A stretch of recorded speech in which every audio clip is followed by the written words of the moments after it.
High dear students, welcome to SMS tech academy.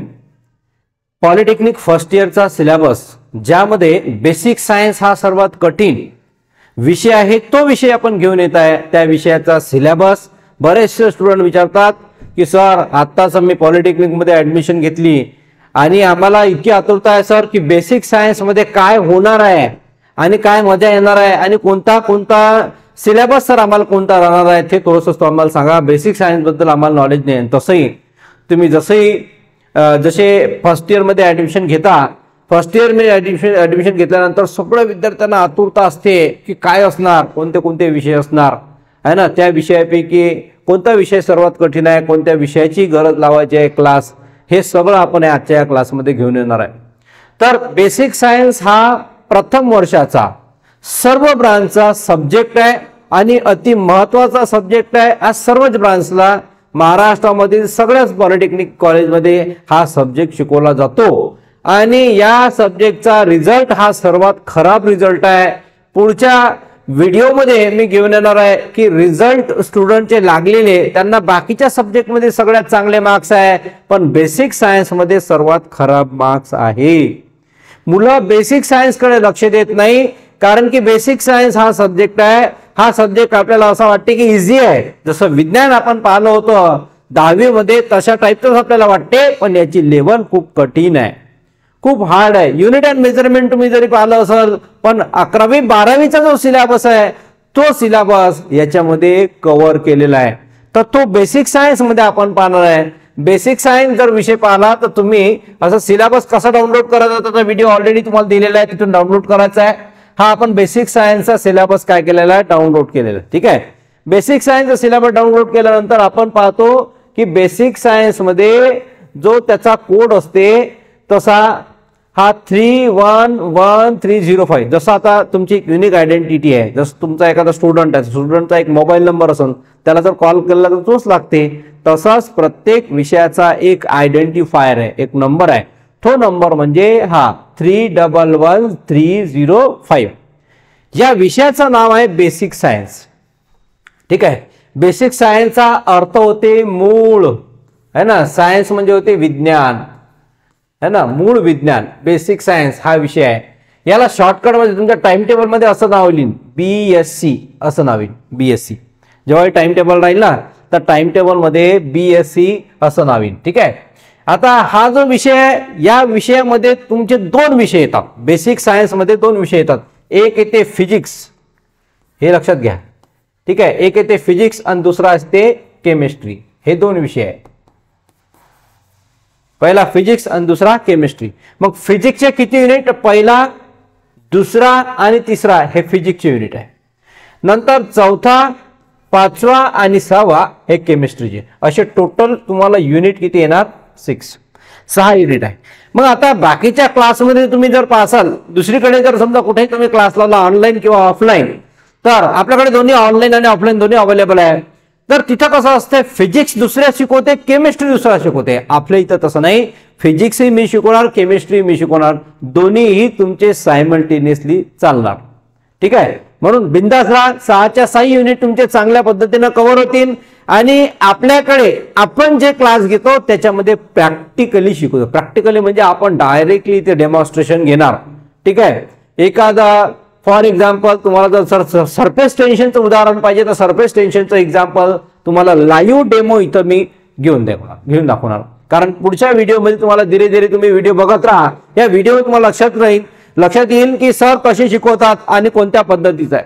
Marathi मीडियमचा विद्यार्थी आणि English मीडियमचा विद्यार्थी या दोघांमध्ये थोडासा फरक पडतो, कारण की मराठी मीडियमच्या विद्यार्थ्याला थोडंसं कठीण जाते आणि त्याच्यासाठी तर क्लास आहेच आणि इंग्लिश मीडियम वाल्यासाठी पण हा क्लास आहे, कारण दोघांसाठी सेम आहे. दोघांना एकच पेपर द्यायचा आहे आणि दोघांना चांगला रिझल्ट लावायचा आहे. बेसिक सायन्स हा रिझल्ट घसरवणारा सब्जेक्ट आहे, कारण की तुमचे चांगले पर्सेंटेज बनतात बाकीच्या सब्जेक्टमध्ये, पण बेसिक सायन्स मध्ये तुमचे पर्सेंटेज घसरतात. त्याचं कारण आहे की हा थोडासा कठीण विषय आहे, थोडासा कठीण विषय आहे. मॅथ्स तुम्ही अवगत झालेला आहे, पण याची जी लेवल आहे ती इंजिनिअरिंगची लेवल आहे. ठीक आहे. या विषयाची जे लेवल आहे ते इंजिनिअरिंगचे लेवल आहे. हे जे फिजिक्स आणि केमिस्ट्री आहे हे तुमचं 8वी 9वी 10वी वाला फिजिक्स केमिस्ट्री नाही आहे. याची लेवल खूप खतरनाक आहे आणि त्याच्यामुळे विलं काय करतात, या विषयाकडे दुर्लक्ष करतात आणि या विषयाचा अभ्यास न करता त्याचे पर्सेंटेज डायरेक्ट घसरते. ठीक आहे. तर पेपर पॅटर्न कसा असते तर लक्ष द्या. या बेसिक सायन्स या विषयाचा पेपर पॅटर्न कसा असते ते पण आपल्याला लक्ष द्यायचं आहे. बघा इथं पुरी मार्किंग दिलेली आहे. ठीक आहे.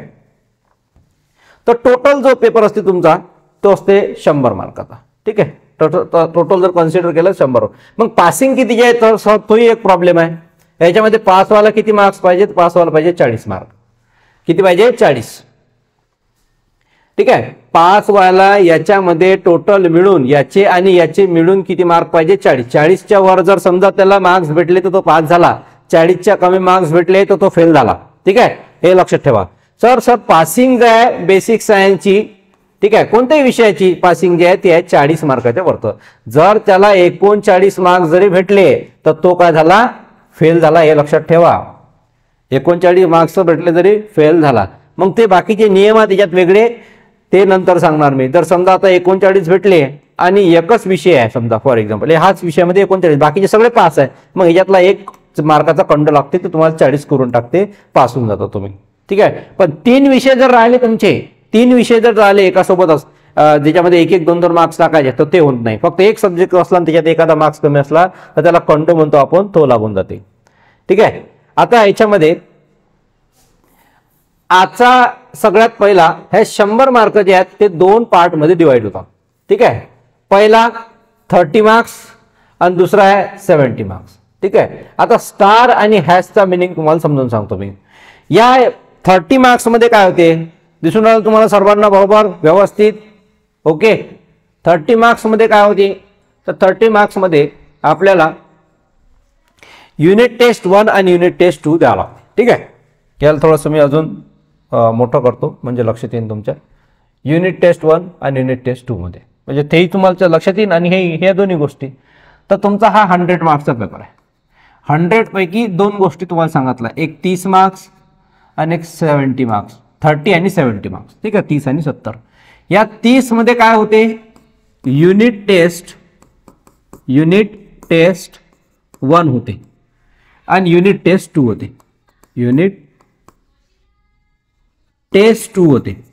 युनिट टेस्ट 2, युनिट टेस्ट 1 आणि युनिट टेस्ट 2. आता हे किती मार्काचे होते, हे होते 30 मार्काचे. हे किती मार्काचे होते, हे होते 30 मार्काचे. ठीक आहे. आता हे जे युनिट टेस्ट दोन्ही होतात त्याचा थेरी पेपर येते. ठीक आहे. याचा थेरी पेपर येते. थेरी मध्ये क्वेश्चन विचारणार. कसं विचारणार, what is physics, what is physics असा क्वेश्चन विचारणार. ठीक आहे. त्याचं तुम्हाला आन्सर द्यावं लागेल लाईन मध्ये जेवढं येते तेवढं. ठीक आहे. Explain the types of, explain the types of unit physical quantity. ठीक आहे. असे क्वेश्चन येतील. ठीक आहे. असे थेरॉटिकल क्वेश्चन येतील या युनिट टेस्ट 1 मध्ये. सिमिलरली तुमची युनिट टेस्ट 2 होणार. ठीक आहे. आता समजा फॉर एक्झाम्पल तुमचा थेरी पेपर झाला युनिट टेस्ट 1 चा. लक्ष द्या, क्वेश्चन आन्सर मध्ये लिहायला लागते तुम्हाला. युनिट टेस्ट मध्ये, ह्या कॉलेजमध्ये होते. हे जे युनिट टेस्ट आहे याच्यापैकी जर समजा तुम्हाला 15 मार्क्स भेटले, किती 15 मार्क्स भेटले, आणि ह्या दुसऱ्या युनिट टेस्ट मध्ये पण असाच क्वेश्चन येईल. ठीक आहे. आता याच्यामध्ये कसं आहे, अर्धे येतील क्वेश्चन. नाही तुम्ही म्हणसाल सर हे कुठून आलं, अर्धे क्वेश्चन कसे येतील, एक मिनिट. याच्यामध्ये तुम्हाला अर्धे क्वेश्चन येतील. अर्धे क्वेश्चन कसे येतील पहा, लक्ष द्या. जर समजा 30 मार्क्सची तुमचा पेपर आहे, किती मार्क्सचा 30 मार्क्सचा, 30 मार्क्सचा तुमचा काय पेपर आहे. मग 30 मार्क्सच्या पेपरमध्ये हा जो 30 मार्क्सचा पेपर आहे याच्यामध्ये काय राहील तर लक्ष द्या, याच्यामध्ये राहील फिजिक्स प्लस केमिस्ट्री. हे लक्षात घ्या, फिजिक्स प्लस केमिस्ट्री. तर फिजिक्स जो आहे तो 15 मार्काचा येते आणि केमिस्ट्री जो आहे तो 15 मार्काचा येते. हे महत्वाची गोष्ट आहे. फिजिक्स 15 मार्काचा, केमिस्ट्री 15 मार्काचा, असा फिजिक्स आणि केमिस्ट्री असा टोटल तुमचा सब्जेक्ट कोणला काय, बेसिक सायन्सचा. हा बेसिक सायन्सचा जो सब्जेक्ट आहे या सब्जेक्ट मध्ये तुम्हाला 30 मार्काचा पेपर येते युनिट टेस्ट 1, जे लगेच होते 15 ते 1 महिन्यानं, 15 दिवस ते 1 महिन्यानं. 15 मार्काचा फिजिक्स येते, 15 मार्काचा केमिस्ट्री येते. आणि त्याच्यानंतर याच्यामध्ये टोटल 3 युनिट याच्यात, 3 युनिट याच्यात. तर पहिल्या युनिट टेस्ट मध्ये दीड युनिट येते. ठीक आहे, दीड युनिट म्हणजे दीड युनिट याचा, दीड युनिट याचा. तर युनिट टेस्ट 1 पर्यंत, युनिट टेस्ट 1 पर्यंत याचा दीड युनिट म्हणजे 3 युनिट, 3 पैकी अर्धे आणि 3 पैकी अर्धे ह्या दोघांचे झाले पाहिजे, हे लक्षात घ्या. आणि ज्या दोघांचे युनिट टेस्ट झाल्यावर त्याचा थेअरी पेपर होते. तुम्हाला क्वेश्चन आन्सर मध्ये लिहायला लागते, क्वेश्चन दिला जाईल त्याचे आन्सर. आणि लक्षात घ्या, पेपर काही कॉलेजमध्ये डिपेंड करते कॉलेजला कसा पेपर घ्यायचा आहे. ठीक आहे, बरेचसे कॉलेज क्वेश्चन आन्सर मध्ये घेते, काही क्वेश्चन एमसीक्यू मध्ये, काही कॉलेजेस एमसीक्यू मध्ये घेते. ठीक आहे, रायटिंग मध्ये घेते, काही थेअरी मध्ये घेते, काही एमसीक्यू मध्ये घेते. दुसरी युनिट टेस्ट त्याच्यामध्ये पहा, दुसऱ्या युनिट टेस्ट मध्ये सेम टू सेम, याला पहिल्या युनिट टेस्ट मध्ये 30 पैकी 15 पडले, अशी सेम युनिट टेस्ट दीड युनिट याचं फिजिक्सचं आणि दीड युनिट केमिस्ट्रीचं. ठीक आहे, केमिस्ट्रीचं दीड युनिट, असे दीड युनिट होते. म्हणजे लास्टचे जे युनिट आहेत त्याच्यावर खतम होऊन जाते. आणि हा 30 मार्काचा तुमचा पेपर येते. मग 30 पैकी समजा 15 याला याच्यात भेटले आणि 15 याच्यात भेटले, तर दोघांचा ऍव्हरेज जो आहे तो किती होऊन राहिला, 15चा. तर मग याला फायनल 30 पैकी किती पडते, 15, हे लक्षात ठेवा. परंतु याचा अभ्यास जर तुम्ही चांगल्या पद्धतीने केला, हे सर्वात महत्व आहे. युनिट टेस्ट हे एक अशी गोष्ट आहे जी तुमचा स्कोअर वाढवते. युनिट टेस्ट हे अशी गोष्ट आहे जी तुमचा काय वाढवते, स्कोअर वाढवते. युनिट टेस्ट मध्ये तुम्ही चांगला अभ्यास करा, आउट ऑफ मार्क्स या 30 पैकी 30 मध्ये, या 30 पैकी 30, तर हे तुमचे 30 पैकी 30 तुमचे कन्फर्म झाले, हे लक्षात घ्या. 100 पैकी 30 पैकी 30 हे तुमचे कन्फर्म झाले या 100 पैकी. मग राहिला 70 मार्क. ठीक आहे, 70 मार्काचं काय करायचं आहे, तर 70 मार्काचा तुमचा द्यायचा आहे पेपर. ठीक आहे, 70 मार्काचा हा तर झाला ऑन तुमचा थेअरी पेपर झाला. युनिट टेस्ट 1, युनिट टेस्ट 2 हे तुमचे थेअरी पेपर झाले दोन्ही. ठीक आहे, आता तुम्हाला 70 मार्काचा काय करायचं आहे, लक्ष द्या. 100 मार्क पहिले सांगितलं मी, 100 मार्क पैकी 30 मार्क जे आहेत ते तुमचे युनिट टेस्ट 1, युनिट टेस्ट 2 चे. ठीक आहे, आता 70 मार्क जे आहे तो आहे तुमचा पेपर. आणि स्टार है जिथं असते त्याचा अर्थ असते तो पेपर असते ऑनलाईन, हे लक्षात ठेवा, ऑनलाईन असते. ठीक आहे, ऑनलाईन पेपर मध्ये तुम्हाला याचा पेपर कसा होईल, तर तो होईल एमसीक्यू पॅटर्न मध्ये. एक क्वेश्चन येईल, या क्वेश्चनचे 4 ऑप्शन असतील. ठीक आहे, या क्वेश्चनचे 4 ऑप्शन येईल, ए बी सी डी. तुम्ही म्हणता सर हे तर लय सोपी आहे, पण तुम्हाला इमानदारीने सांगतो की जो रिझल्ट आहे आपला, जो रिझल्ट आहे तो याच्यामुळे घसरून राहिला. एका टायमाला थेअरी परवडते, लक्षात ठेवा, एका टायमाला थेअरी परवडते. थेअरी मध्ये मार्क्स तुम्हाला 4 पैकी कमीत कमी 2, 1, 2, 3 तर भेटल. परंतु याच्यामध्ये तुम्हाला डायरेक्ट 0 नाही तर 1च आहे, 0 नाही तर 1. तर मुलं काय करतात, याच्याकडे लक्ष देतात, याचा लक्ष देत नाही, याच्याकडे अभ्यास म्हणजे याचा अभ्यासच करत नाही.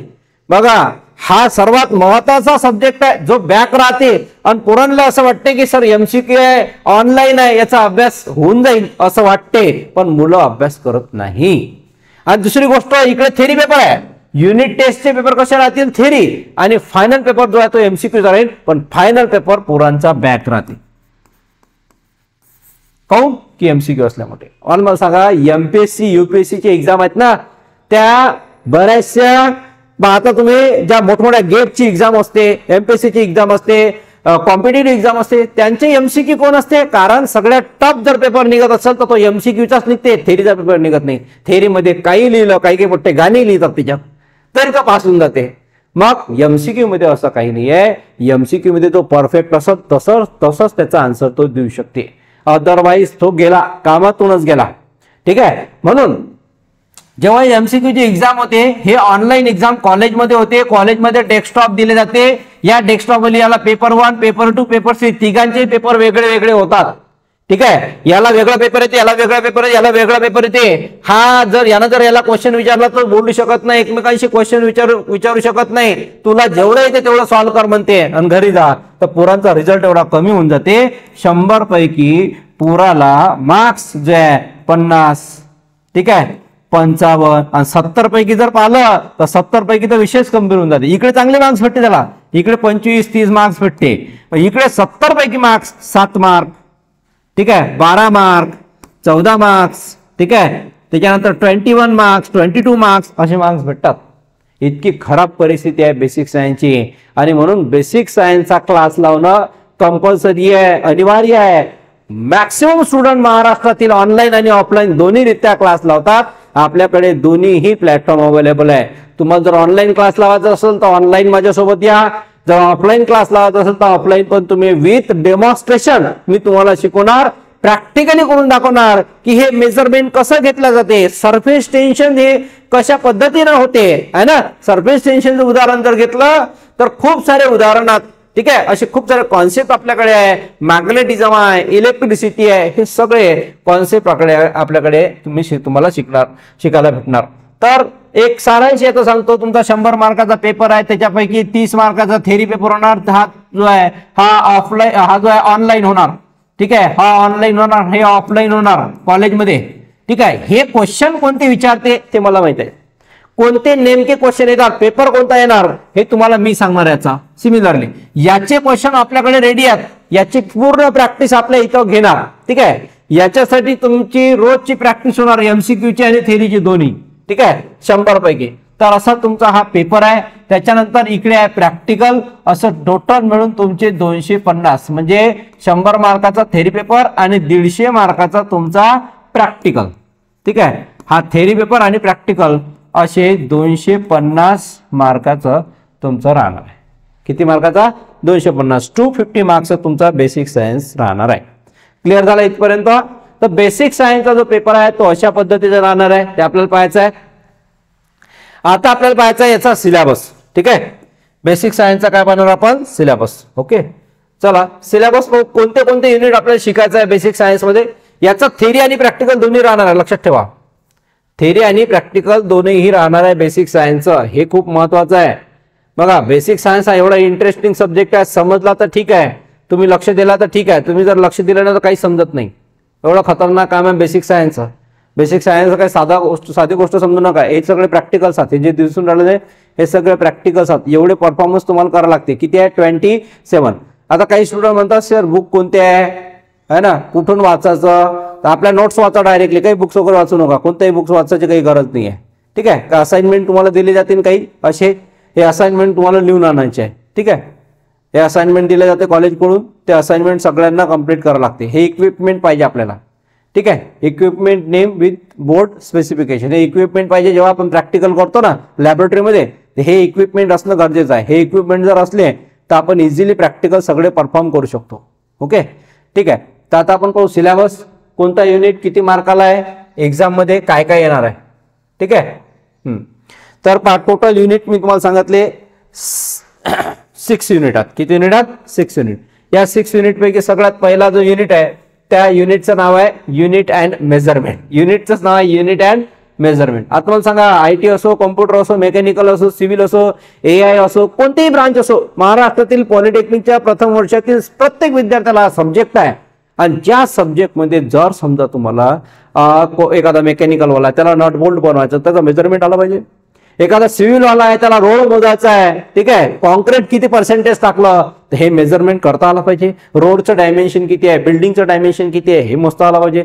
कॉम्प्युटर वाला आहे त्याला मेमरी स्पेस मोजता आला पाहिजे, KB, GB, MB, TB, हे त्याला मेमरी काय करता आलं पाहिजे, मेजरमेंट करता आलं पाहिजे. इलेक्ट्रिकल वायर आहे, वायर आहे, काय हे वायर आहे, आणि जो वायर आहे तो वायर आपल्याला काउंट करता आला पाहिजे. आता समजा इथून एवढा वायर दिला, ठीक आहे, आता हा वायर किती आहे हा विषय झाला, पण या वायरचं डायमेन्शन किती आहे, जसं हा पेन आहे, या पेनचं डायमेन्शन किती आहे, याचा इनर ब्लॉक किती आहे, याचा आउटर किती आहे, हे सगळं स्मॉलेस्ट काउंट आपल्याला करता आला पाहिजे, लहानातला लहान काउंट करता आला पाहिजे, तरच तो परफेक्ट इंजिनियर होते. आणि त्याच्यासाठी हा युनिट आहे, त्याचं नाव आहे युनिट अँड मेजरमेंट. तो फिजिक्सचा युनिट आहे, जो किती मार्क्ससाठी आहे? 9 मार्क्ससाठी आहे, ठीक आहे. हा किती मार्क्सचा आहे? 9 मार्काचा, 9 मार्क्ससाठी युनिट आहे. पुढचा युनिट नंबर 2, ठीक आहे. युनिट नंबर 2 त्याचं नाव आहे इलेक्ट्रिसिटी. आता इलेक्ट्रिसिटी बद्दल कोण नाही पाहिलं बरं, ठीक आहे. आता आपण पाहतो इलेक्ट्रिसिटी मध्ये आपण लहानपणी खेळत असतो. कसा? हे खुर्ची आहे, या खुर्चीवर एक जण बसते, ठीक आहे. खुर्चीवर एक जण बसल्यानंतर तो हात असे ठेवते इकडून इकडून, आणि या साईडनं कपडा एक जण दुसरा येते आणि कपड्यानं असा मारते, असं मारते. एक गेम खेळत होतो आम्ही, असं मारते आणि थोड्या वेळानं काय होते, की एक जण या खुर्चीवर बसलेला असते, दुसरा येऊन काय करते, त्याला टच करते. जसा टच करला त्याला काय लागते माहितीये का, करंट लागते. करंट कसा, करंट लागण्याचं कारण आहे की तिथं इलेक्ट्रिसिटी काय झाली, डेव्हलप झाली, आणि इलेक्ट्रिसिटी डेव्हलप झाल्यामुळे त्याला करंट लागते.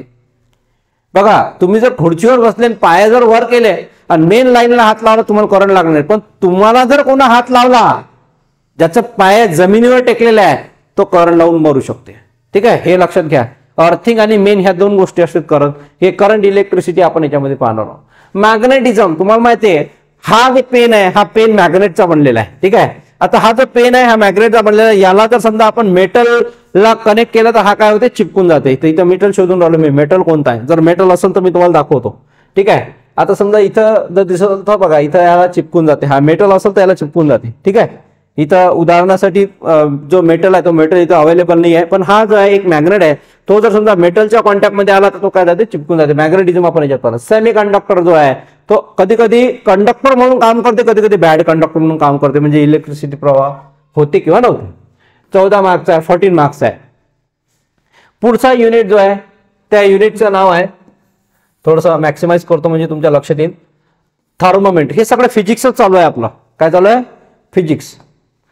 Thermometry and fibre optics. थर्मोमेट्रीचा अर्थ माहिती आहे तुम्हाला, माहिती आहे, जर समजा एखादा पाईप आहे, काय पाईप आहे, या पाईपला जर समजा आपण हीट दिली तर पाईप काय होते, नरम होते, है ना. हीट दिल्यावर पाईप काय होते, नरम होते. आणि त्याला थंडी लागू द्या, थंडी लागल्यावर पाईप काय होते, कडक होते, हार्ड होते. ठीक आहे, हार्ड अँड सॉफ्टचा कॉन्सेप्ट पहा.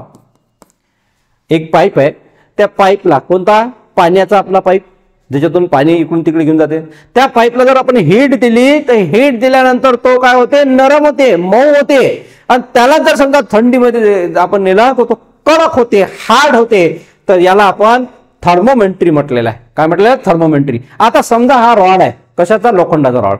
ठीक आहे, हा लोखंडाचा रॉड जर समजा तुम्ही सोडून द्या, भाजी बनवते ना आपली मम्मी, आपली आई भाजी बनवते, त्या भाजीच्या गंजामध्ये चुकीनं जर चम्मच विसरली आणि थोड्या वेळाने त्या चम्मचला हात लावला, तुम्हाला माहिती काय होते, जर समजा त्या चम्मचला हात लागला तर काय लागले, करंट नाही लागत, हीट, हीट, गरम लागते, गरम. आणि गरम जसा चटका लागला तर फेकून देते आपली मम्मी, आहे ना. आणि एखादा आपण जर त्या मधात बोलायला तर तोच चम्मच आपल्या तोंडावर मारून फेकते. हा, तर तो हीट न काय होते, गरम, म्हणजे हीट जे आहे ते ट्रान्समिट होते एकाकडून दुसरीकडे, याला थर्मोमेट्री म्हणतो आपण. काय म्हणतो, थर्मोमेट्री. बरं, फायबर ऑप्टिक्स. आता फायबर ऑप्टिक्स हे तुम्हाला माहिती आहे, सध्याच्या स्थितीमध्ये इंटरनेटची स्पीड जी आहे हे फायबर ऑप्टिक्सवरच आहे. ठीक आहे, जो फायबर ऑप्टिक्स त्याच्यामधून लाईट वेव्स जे आहेत ते ट्रान्समिट होत असतात, आणि त्याच्या थ्रू माहिती आहे का इंटरनेटची स्पीड जी आहे ते चांगली कॉन्स्टंट राहते. म्हणून सर्वात बेस्ट जे आहे ते फायबर ऑप्टिक्स केबल आहे. त्याच्यानंतर आता इथून जे 3 युनिट पाहिले आपण ते फिजिक्सचे पाहिले, ते काय होतं, फिजिक्स. आता इथून पुढचे जे युनिट आहेत ते आहे केमिस्ट्रीचे. ठीक आहे, हे आहे केमिस्ट्री. हा युनिट नंबर 4 आहे, हा 5 आहे ना 6 आहे. तर हे केमिस्ट्री आहे. आता केमिस्ट्रीमध्ये काय काय पाहणार, केमिकल बॉन्डिंग. ठीक आहे, केमिकल बॉन्डिंग, जे बॉन्ड्स जे आहेत, सिंगल बॉन्ड. ठीक आहे, सिंगल बॉन्ड असं असते बघा, 2 इलेक्ट्रॉन जर समजा असे पेअर असले याला सिंगल बॉन्ड म्हणतो. जर 4 इलेक्ट्रॉन असेल तर याला डबल बॉन्ड म्हणतो. जर 6 इलेक्ट्रॉन असतील तर याला आपण काय म्हणतो, ट्रिपल बॉन्ड. ठीक आहे, कोव्हॅलंट बॉन्ड, है ना, इनर्ट गॅसेस.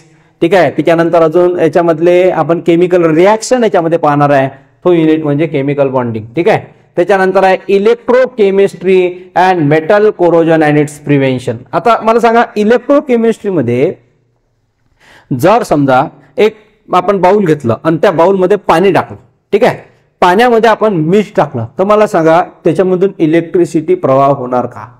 येस, ऑब्व्हियसली साध्या पाण्यातूनही इलेक्ट्रिसिटी प्रवाह होते, पण जास्तीत जास्त कशातूनही मिठाच्या पाण्यामधून. जेवढं जेवढं आपण मिठाचं पाणी आपण करतो आणि त्याच्यामध्ये जर आपण एक कंडक्टर लावला, अनेक बॅड कंडक्टर लावला, किंवा 2 एक ॲनोड आणि कॅथोड जर लावला आणि त्याच्यावरती आपण छोटासा लाईट पेटवला तर तो पेटू शकते, लागू शकते, कारण तो एक इलेक्ट्रिसिटी डेव्हलप करते, त्याला इलेक्ट्रोलाइट म्हणतो आपण.